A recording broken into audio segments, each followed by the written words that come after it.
The one thing about nature is the more you spend time in it, the more you realize how voiceless it is. I mean, sure, you hear the birds chirping around you. You hear dogs barking, cats meowing around your house, and all of that. But they don't have a voice. So when they're in danger, they're not able to say so. Today, I want to have you help me help save the world and be the voice for the voiceless. Alright, so today we are going to be the voice. This comes from the World Wildlife Fund's Wild Classroom Assignments, tweaked and modified for a digital product and whatnot. And the idea behind this is to be the voice for the voiceless, the poor, the animals that are constantly dealing with wildlife crime and are possibly going to go extinct because of it.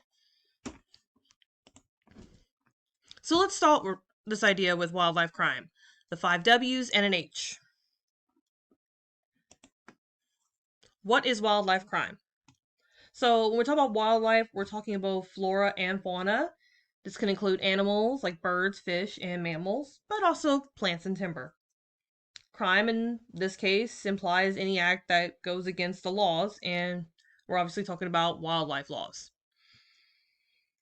In most cases, wildlife crime is dealing with animals that are poached for their parts and traded for money.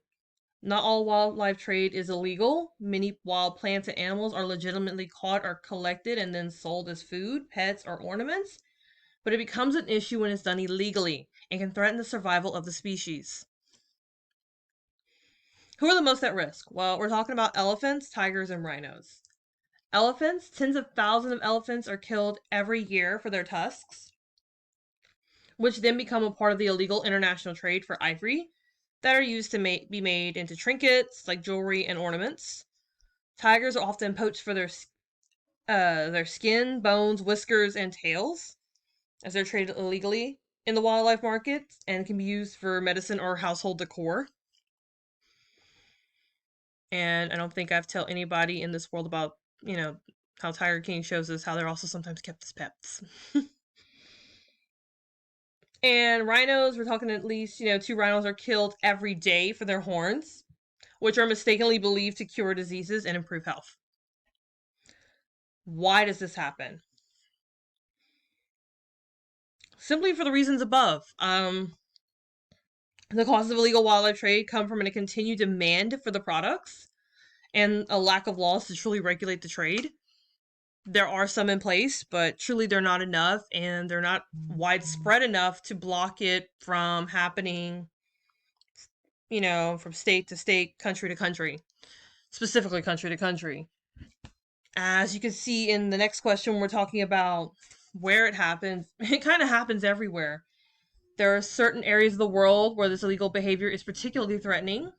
Hotspots include the United States, believe it or not, China's international borders, trade hubs in Southeast Asia and Africa, the eastern borders of the European Union, some markets in Mexico, and parts of the Caribbean, Indonesia, New Guinea, and the Solomon Islands. When does this happen? Illegal wildlife trade has unfortunately existed for many years, but organizations like World Wildlife Fund and Traffic, the Wildlife Trade Monitoring Network, are working really hard to put an end to this and save these affected species before it's too late. And if they don't act, and if these things don't stop, it is going to be too late, unfortunately. So how do we stop it? Well, by helping to eliminate the demand for these products. If there's no demand, there's no reason to supply. That's simple economics across the board. The WWF has set out to fully understand the reasons that drive consumers to purchase ivory so that they can redirect that demand and save elephants and tigers and rhinos and all other sorts of flora and fauna. Step 1 is to identify the needs that people are trying to meet by buying these products. Step 2, acknowledge those needs. And step 3, redirect. There is a way to also help stop this. It's what WWF, Traffic, and now you today are going to work towards doing. And that's reaching a target audience through powerful, motivating message such as PSAs. A PSA, or a public service announcement, is any message promoting a program, activity, or service of federal, state, or local governments, or the programs, activities, or services of nonprofit organizations. In general senses, there's basically three types of PSAs. A narrative, which tells a story, like what happens when you text while driving, or kind of what's your story. There's an abstract, it's a montage of sounds and images or a metaphor. The use your voice PSAs, or why didn't you see me? Finally, there's the instruction ones, where you teach the audience something. Here's how you truly recycle. What I want to show you now are two of the big PSAs that have come from this, and we're going to focus it on elephants because it is one of the biggest problems. So one of the first PSAs comes from World Wildlife Fund, where it's Stop Wildlife Crime, pretty ugly. You can see the image in the print form that was very impactful. The elephant simply majestically standing there, and what it turns into and how ugly it is based on it, in contrast. I'd like to actually show you the video version of this PSA as well.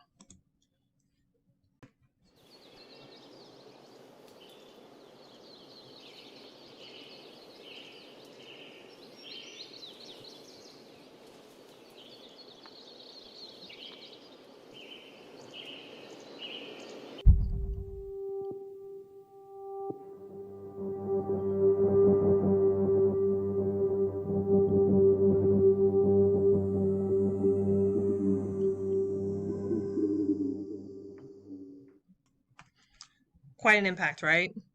So what did you see? Let's reflect. Either with someone around you or whatnot. If they're not literally around you, send them this link of this PSA. And the two of you discuss. What did you think of this presentation, and why would it resonate with an audience of ivory buyers?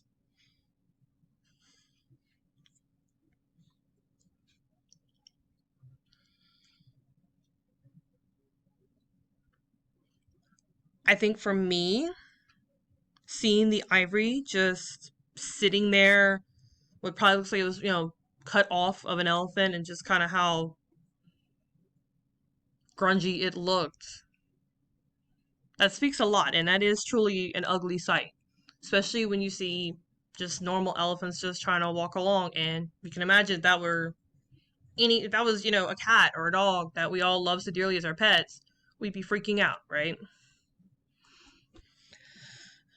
Another PSA, which also comes from the World Wildlife Fund, is this I'm not a trinket. Again, they have one for rhinos and for tigers as well. But again, for the sake of this, we're focusing just on elephants to kind of succinct it down. It's kind of blurry, but I'll read you. It says, tens of thousands of elephants are killed every year for their ivory tusks, which are made into everything from knickknacks to souvenirs. Find out what you can do to stop wildlife crime. There's also a video here.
So we're looking at a PSA that's completely different in delivery, but offering the same message, right?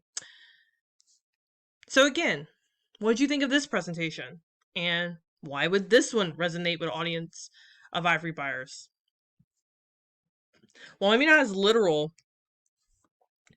It does, actually show the majesticness of an elephant, I would think. So this one offers a bit of art to it, and it might be offering to someone going, look, you want beauty? Here's a different version of it, right? So today we're going to talk about making a PSA. We're going to help and save endangered species. Be the voice. All good lessons need an objective. Ours today, create a PSA discouraging the selling or purchasing of ivory products and promoting the protection of elephants. I will expand this. Hey, it's your life. And personally, I love elephants, but I also love tigers too. So if you want to do a tiger one or a rhino one, you're more than welcome. But it can be a poster, a pamphlet, or it can even be a recorded commercial skit or a regular, recorded PSA like you've seen. The goals of a PSA are very simple. Grab people's attention and persuade them to protect elephants, tigers, and or rhinos. At the end of the day, that's like anything. We're trying to persuade them of something, which, whether you're writing an argumentative essay or creating a 30-second public service announcement, persuasion is key. Let's talk about planning, prepping, and creating a winning PSA. PSAs must be creative, engaging, and attention-grabbing. You have to remember who your audience is and what appeals to them. You have to think about what your main idea is or the call to action that you want the audience to remember after seeing the PSA. I mean, think about the ASPCA. We all know that public service announcement. It doesn't matter how many different ways they present it, how many different celebrities they get out there. We all can easily, when we say ASPCA, I guarantee you already thought of the public service announcement. Especially if you've seen the commercial in the last month. But there's the music, there's Sarah McLachlan or any of the other new versions of I Will Remember You playing with poor kitty cats and poor doggies that have been abused and abandoned, and it breaks all of our hearts, and none of us can handle watching it. But it grabs your attention, right? And you remember seeing it. That's a successful public service announcement. For this one, you also want to include reasons and evidence to support your argument. Students can again reference the 5 W's of wildlife crime, as well as the information from the Elephant Educators Resource Guide, which is attached to this lesson. Feel free to research websites for more information on your own as well. At the end, you want to publish the PSA for the world to see in some regard.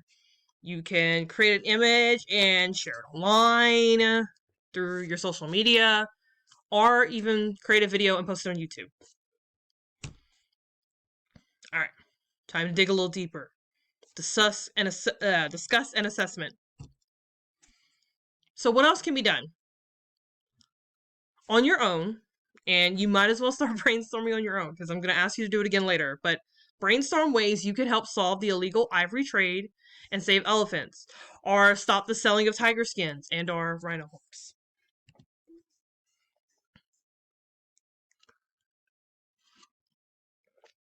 Some examples include, when shopping, keep an eye out for these illegal items. Parts of elephants, sea turtles, tigers, rhinos. If you see something suspicious, ask the merchant, hey, where did you get this? Is it all, is this real ivory? So forth. Truly, if they tell you yes, maybe kind of bring it to their light that, do you know that's illegal? That these tusks came by illegally? And so forth. And spread the word to family and friends so they too can become knowledgeable. In a way, that's what your PSA is going to do. So if you're not one to randomly spark up a conversation of, hey, did you know poaching elephants is illegal and the ivory trade is illegal, this public service announcement can do that for you. So we're going to talk now about creating a PSA.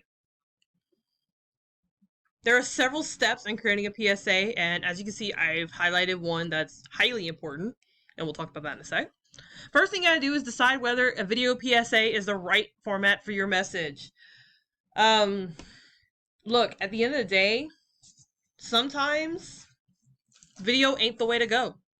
You can do a lot visually with just one flyer, right? 2, identify your topic. What exactly you're going to be talking about. Then research it. Public service announcements have to be honest, factual, and everything in there has to be fact-checked. Twice, if you have a chance. And you should always have a chance. So research is key. And I'm about to show you some places you can start that research at, to be honest. Then identify your audience, your specific audience. If I'm talking to a room of high schoolers, I'm probably going to have to bring up SpongeBob, or Snapchat, or TikTok. If I'm talking to 40-somethings, most of them have no idea what a TikTok is. Determine the distribution method and hook. How are you going to grab our attention?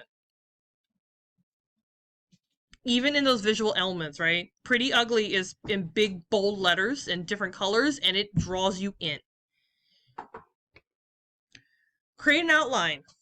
And by outline, we can also be talking about creating a storyboard.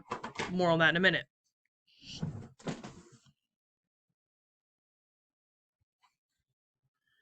Write a script. It's not enough to just plan on what things are going to look like. What are you going to say? That's important too. And film and produce your video or create your poster. Finally, distribute your PSA. Some of these resources that are available during the COVID-19 pandemic here, Netflix USA's YouTube account actually released some of their documentaries that educators have been using in the classroom forever and a day. And that includes the Our Planet series. The one from Deserts to Grasslands focuses a bit on elephants, so you can actually get some good information from there. There's also this article from WWF, What is Ivory and Why Does It Belong on Elephants? Here's the link to Traffic, the Wildlife Trade Monitoring Network. It's a web feature. And, don't know why it's not highlighted, but the illegal trade in pangolins keeps growing as criminal networks expand. It's a February 2020 article from National Geographic, so you can kind of see how things are progressing, or in this case, not. All right, let's you and I dissect what makes a good PSA. To make good anything, you have to see the good stuff working first. So you can kind of figure out what works and what doesn't. And I figure nothing is more appropriate right now than this.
All right. Take a minute to think about what you noticed.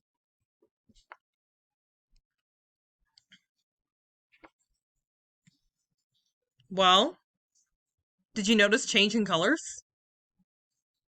What about the focus on question and answer, aka facts? What about showing the actual virus cells? It's a really iconic image at this point, right?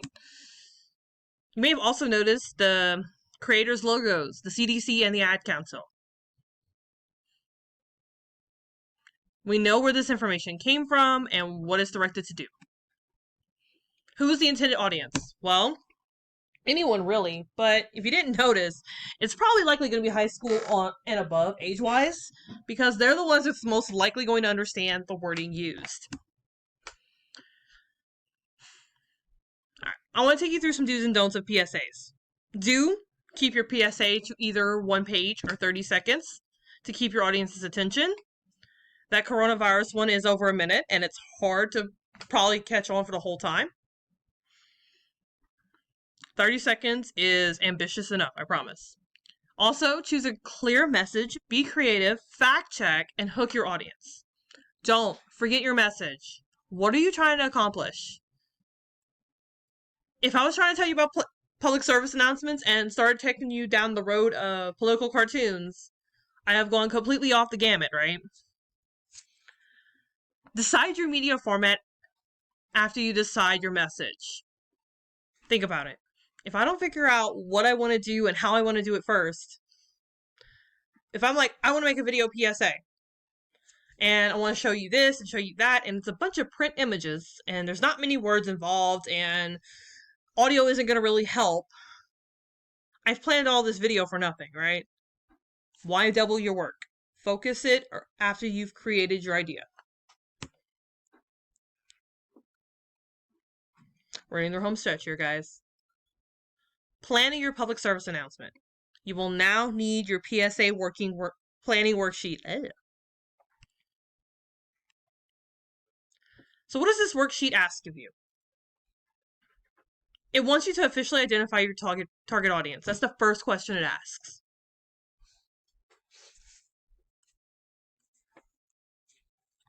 Please note that it wants you to be specific.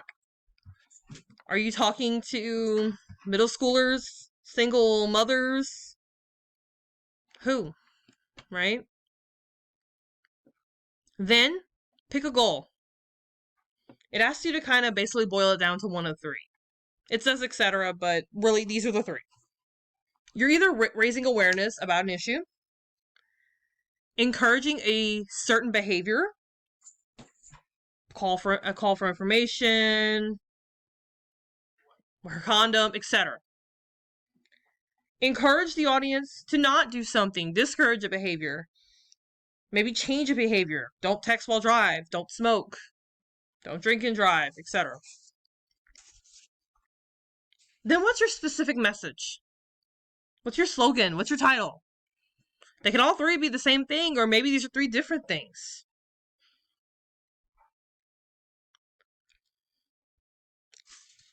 An example of this can be, if you have asthma, don't smoke. Other examples can be, if you think about the iconic Smokey the Bear. Smokey the Bear wants you to not prevent forest fires. His slogan, only you can prevent forest fires. But that's not the only title you ever see with him, and it's not the only specific message that's come from him. It also wants you to start storyboarding, specifically for those aiming for a video public service announcement. It walks you through what a storyboard looks like, what an example one could be, some of the lingo you can use to abbreviate to make your life easier. And then there's like 4 pages at the end of like shot number 1. In the corner you'd put close up or whatever, the action happening, dialogue happening, and the sound effects you'd hear.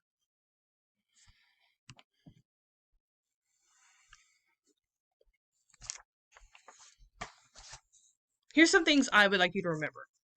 1, have fun with this. It's not very often that you get to persuade someone of something, much less with some sort of colorful imagery and so forth.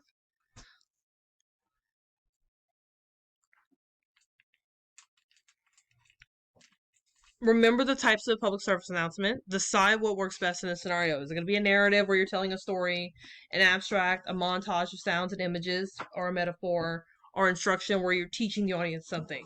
Probably not very instruction, but maybe. Montages, if you're not understanding of that, it is a technique in film editing in which a series of short shots are edited into a sequence to condense space, time, and information.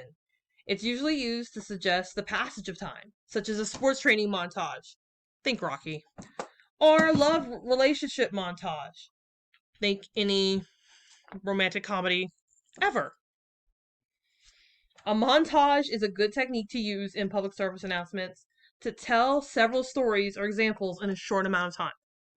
You have 30 seconds. How many stories can you really tell in 30 seconds? I mean, I know I talk fast, but good lord.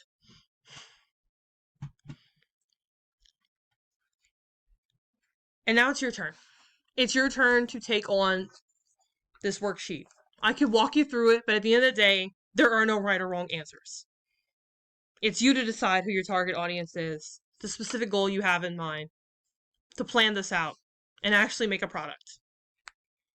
I wish you the best, and I hope you have a blast being the voice of the voiceless.